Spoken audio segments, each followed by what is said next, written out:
Good afternoon, this is TVP World. You're watching World News. I'm your host Benjamin Lee, and these are the latest headlines. During his visit to Berlin and in a meeting with Germany's Chancellor Friedrich Merz, Polish Prime Minister Donald Tusk said a Copernican revolution in European politics is taking place, pointing to full cooperation between Poland and Germany on defending Europe's eastern border. He also thanked Merz for his personal engagement in plans to erect a memorial in Germany honoring Polish victims of World War II and the Nazi German regime. Chancellor Friedrich Merz is welcoming Prime Minister Donald Tusk to Berlin on Monday for key Polish-German government consultations. And Merz will have a gift, the return of valuable cultural artifacts stolen from Poland by the Nazis during World War II. Experts say it's a major move forward in relations between Warsaw and Berlin. The German side has tended to draw a line after World War II and especially has denied any Polish requests for reparations. And so now returning artworks is a very important step. Germany will return archives related to the Teutonic Order, looted from Warsaw, and a sculpture depicting a saint's head stolen from Malbork Castle in northern Poland, according to the Onet News website. Poland was never fully compensated for the losses it suffered at the hands of the Nazis. Germany has argued the issue is legally moot since the Soviet Union forced communist Poland to renounce reparations claims. Analysts say Warsaw is likely to make further demands on Berlin in the future.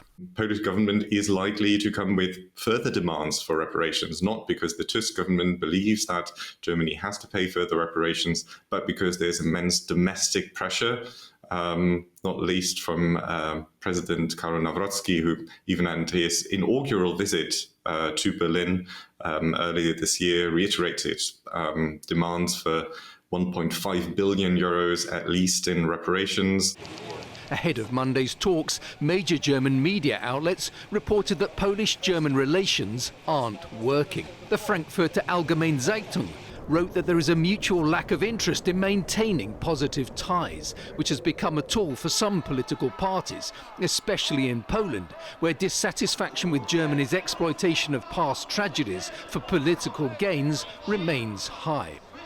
Aside from Tusk, several senior Polish ministers will be present in Berlin, including those responsible for foreign affairs, defence, energy and culture. Issues related to cooperation, security and defence are likely to be high on the agenda, even if it's the return of cultural artefacts that's set to grab the headlines. Poland is to apply for loans from the EU's zah-LEF program in cooperation with Ukraine, Polish Deputy Defense Minister Paweł zah-LEF-skee said on Monday in Brussels. The cooperation would boost Ukraine's defensive capabilities and support Poland's armament industry. Zah-LEF-skee said Poland will work with Ukraine on drone and anti-drone systems, purchase Polish-made weapons for Ukraine, and develop Polish-Ukrainian investments in Poland. He stressed that zah-LEF program funds would go to the Polish armaments group and private companies. He added that joint orders with the Baltic states, Sweden, Romania, Greece, Cyprus, and others are also planned with the aim of exporting Polish defense technologies. Poland is applying for funding for 138 projects and hopes to secure close to 44 billion euros for their implementation. The meeting between French President Emmanuel Macron and Ukraine's President Volodymyr Zelenskyy has just concluded in Paris, and the press conference is still taking place. Macron reaffirmed France's full support for Ukraine, with more talks expected on security guarantees. Zelenskyy warned Russia shows no signs of stopping its aggression as peace efforts remain at the forefront. This comes shortly after Ukrainian and U.S. negotiators met in Florida to discuss peace proposals, calling the talks productive. President Zelenskyy is now looking to secure French backing for a peace deal that protects Ukraine's interest. He's been a frequent visitor to Paris since the war began in February 2022.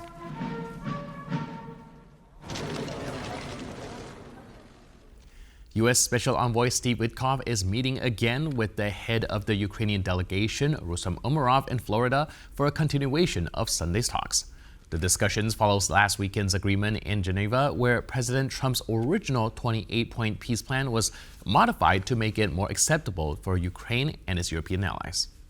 We had another very productive session building off. Speaking to the press on Sunday, U.S. Secretary of State Marco Rubio, who hosted the talks, said progress has been made and that Washington is, quote, realistic about how difficult this is, but optimistic. In a separate statement on Facebook, Umerov said, quote, substantial progress have been achieved in advancing a dignified peace and converging our positions with the American side. Now, neither official provided details on the talks. But after today's meeting with Umerov, Witkoff will travel to Russia, where he is set to meet Vladimir Putin on Tuesday. According to Axios, he will be accompanied by Trump's son-in-law, Jared Kushner. So at the moment, this meeting was productive and successful. On the later stages, hopefully, we'll keep you updated. European defense ministers are in Brussels on Monday for the Foreign Affairs Council meeting to discuss Ukraine's defense needs and how to fund them. Our Brussels and Europe correspondent, Alex Kadir, has more. Well, this meeting of EU defense ministers coming in the context of an increase in hybrid attacks across the continent, Russian hybrid attacks like the one we've seen in Poland. We saw the head of the military committee of NATO speaking to the FT in the last few hours, saying that NATO is now considering plans to be more proactive, to be able to preemptively strike at any actors planning hybrid attacks against the European NATO allies or any NATO allies. The message from the Admiral clearly is that NATO needs to plan to do more. Well, I just spoke to Paweł zah-LEF-skee, the Deputy Defense Minister representing Poland here today. He was very supportive. Everything depends on the discussion. We support it. We have to be ready. We have to be prepared. We have to avoid the situation when, as I mentioned, we react after huge attack on NATO members, and it will have extremely important effect.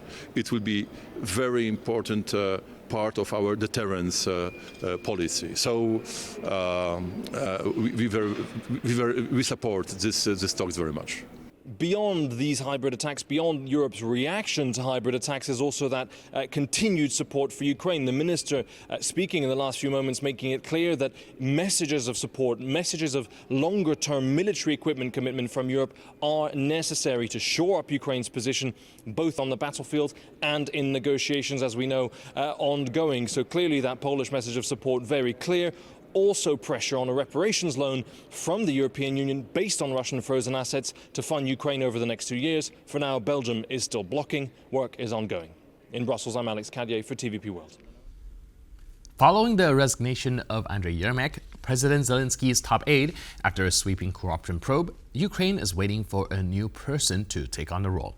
Speaking to Slava TV, Ivana Klimpush-Synsatse, the chair of Ukraine's Parliamentary Committee on Integration of Ukraine to the EU, outlined the qualities she believes Yermak's successor will need.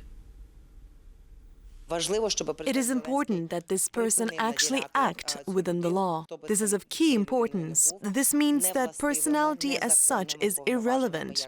It is important that President Zelenskyy stop granting this person, whoever they may be, inappropriate, unlawful powers, as was the case with Yermak. It is also important that President Zelenskyy conclude that it is time to restore the autonomy of both the government and finally the Verkhovna Rada of Ukraine, and to stop dealing with matters outside his competence directly through its executives, through the heads or deputy heads of the president's office. Unfortunately, I have very cautious expectations as to whether President Zelenskyy has understood this. I will explain why.